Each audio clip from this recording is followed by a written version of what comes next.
भगवान की जय। सभी भक्तों को राधे राधे, जय श्री कृष्णा। तो मीना भारद्वाज भक्ति सागर यूट्यूब चैनल पर आपका बहुत बहुत स्वागत है और बहुत बहुत अभिनंदन है।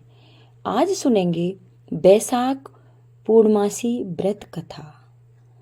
बैसाख पूर्णमासी को ही बुद्ध पूर्णिमा कहा गया है। बैसाख स्नान करने वाले सभी जातकों को बैसाख कि आखिरी पूर्णमासी के दिन व्रत रखना चाहिए और व्रत रख के दान पुण्य धर्म आदि करने चाहिए।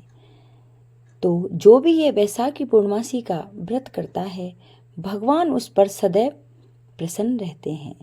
विष्णु भगवान के साथ तो लक्ष्मी माँ है ही हैं। उनके घर में अंधन के भंडारे सदा भरे रहते हैं और माँ लक्ष्मी की कृपा सदा ही बनी रहती है। जातक को नियम अनुसार कथा श्रवण करनी चाहिए, भगवान विष्णु का पूजन अर्चना करके, और कथा सुने। उसके बाद किसी पंडित को पंडितानी को घर पे बुलाकर भोजन कराए तो और भी शुभ रहता है। तत्पश्चात आप खुद भोजन करें और अपनी योग्यता अनुसार उन्हें दक्षिणा देकर हाथ जोड़कर प्रणाम कर कर अगर घर से विदा करता है तो माँ लक्ष्मी उन पर सदा प्रसन्न रहती है। तो अब सुनेंगे पूर्णमासी की कथा। कहते हैं बैसाख पूर्णमासी का यह पावन तिथि हिंदू धर्म में विशेष महत्व रखती है। इस व्रत को धन और संतानदायक माना गया है। जो भी श्रद्धालु पूरे विधि विधान के साथ बैसाख पूर्णमासी का व्रत रखते हैं, उसके सभी मनोकामनाएं भगवान विष्णु पूरा करते हैं। कहा जाता है कि जो कोई भी बैसाख पूर्णमासी का व्रत या कथा पूरे नियम के साथ पूरा करता है, उसके ऊपर भगवान विष्णु और माता लक्ष्मी की विशेष कृपा होती है। आज के हम सुनेंगे बैसाख पूर्णमासी की कथा विस्तार से के कैसे। तो कथा श्रवण करने से पहले सभी माता बहनों से अनुरोध है, कृपया लाइक सब्सक्राइब कर दें और एक नीचे बेल आइकन का बटन है उसको भी प्रेस कर दें। तो एक बार द्वापर युग के समय माता यशोदा भगवान श्री कृष्ण से पूछती है कि आप संसार के पालन करता हो, मुझे ऐसा कोई उपाय बतलाइए जिससे मृत्यु के पीछे किसी भी स्त्री को विधवा न होना पड़े और भय न सताए। तब भगवान श्री कृष्ण ने अपनी मां से कहा कि मैं आपको एक ऐसी व्रत कथा के बारे में विस्तार से बताता हूं जो सौभाग्य को प्राप्त करती है और हर महिला को 32 पूर्णमासी तक इस पावन व्रत को करना चाहिए। इससे संतान और सौभाग्य की रक्षा होती है। तो एक बार कांतिका नगर नामक नगर में राजा चंद्रस्य राज किया करता था। उसके नगर में एक धनेश्वर नाम का ब्राह्मण भी अपनी पत्नी सुशीला के साथ रहता था। उनके घर में किसी प्रकार के धन संपत्ति की कोई कमी नहीं थी, लेकिन ब्राह्मण का कोई संतान न थी, जिसके कारण दोनों पति पत्नी बहुत ही दुखी रहते थे। एक बार उस नगर में एक साधु आता है जो सभी घरों से भिक्षा मांगकर गंगा नदी के किनारे भोजन कर जीवन यापन करता था। लेकिन वह साधु धनेश्वर के घर भिक्षा मांगने नहीं जाता था।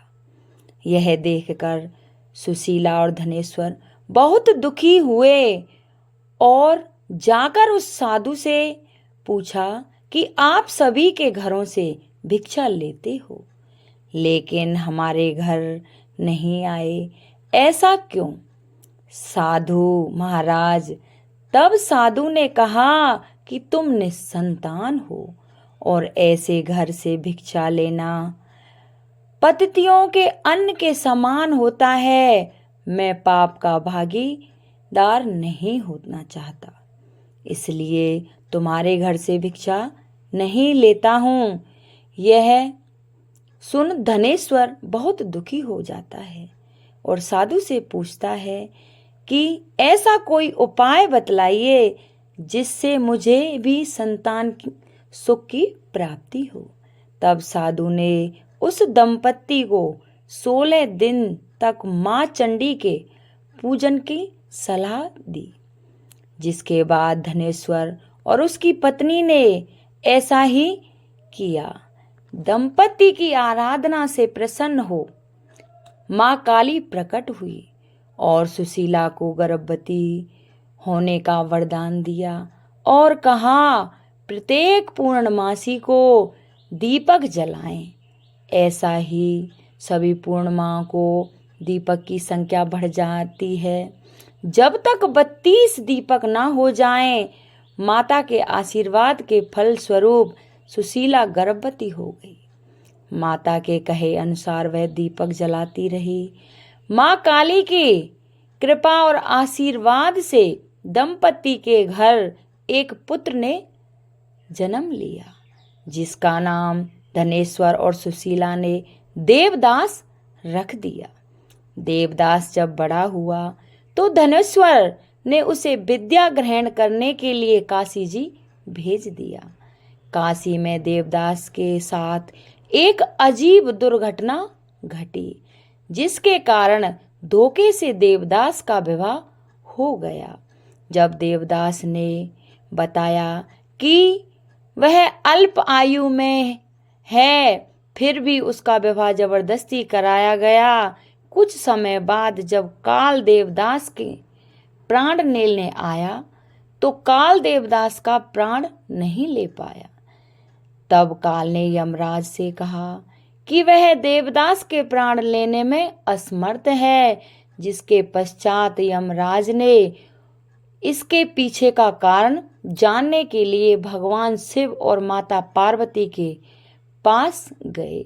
तब माँ पार्वती ने माता काली के वरदान के वृत्तांत को सुनाया और कहा कि ब्राह्मण दंपति ने पूर्णिमा का व्रत रखा था, इसलिए देवदास का कुछ बिगाड़ नहीं पाए।